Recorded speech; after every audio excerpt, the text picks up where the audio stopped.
ఎన్నికల స్కెడ్యూల్ కన్నా ముందే బీజేపీ అభ్యర్థులను ప్రకటిస్తుందా? ఏ స్థానం నుండి ఎవరు పోటీ చేయాలో కమలం పార్టీ ఓ క్లారిటీకి వచ్చిందా? వారంలో అభ్యర్థుల ప్రకటన ఉంటుంది అన్న కిషన్ రెడ్డి మాటల్లో ఆంతర్యం ఏంటి? పార్లమెంట్ ఎన్నికలకు అన్ని పార్టీలు సమాయత్తమవుతున్నాయి.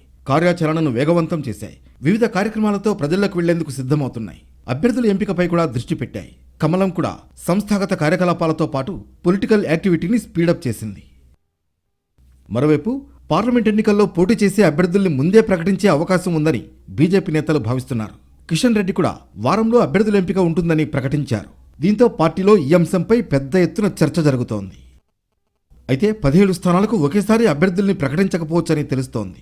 ఎన్నికల షెడ్యూల్ వచ్చేలోపు దేశవ్యాప్తంగా కొన్ని స్థానాలకు అభ్యర్థుల్ని ప్రకటించవచ్చని, అందులో తెలంగాణలోని కొన్ని స్థానాలు కూడా ఉండొచ్చని సమాచారం.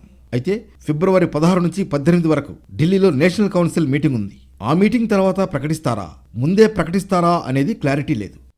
రాష్ట్ర ఎన్నికల కమిటీ సమావేశమై 3 పేర్లతో కూడిన జాబితాను బీజేపీ కేంద్ర ఎన్నికల కమిటీకి పంపించాలి. పార్లమెంట్ ఎన్నికలకు సంబంధించి కమిటీ ఇప్పటి వరకు భేటీ కాలేదు. మొత్తానికి నేతలు మాత్రం ఇప్పుడా అప్పుడా అంటూ ఉత్కంఠతో ఎదురు చూస్తున్నారు.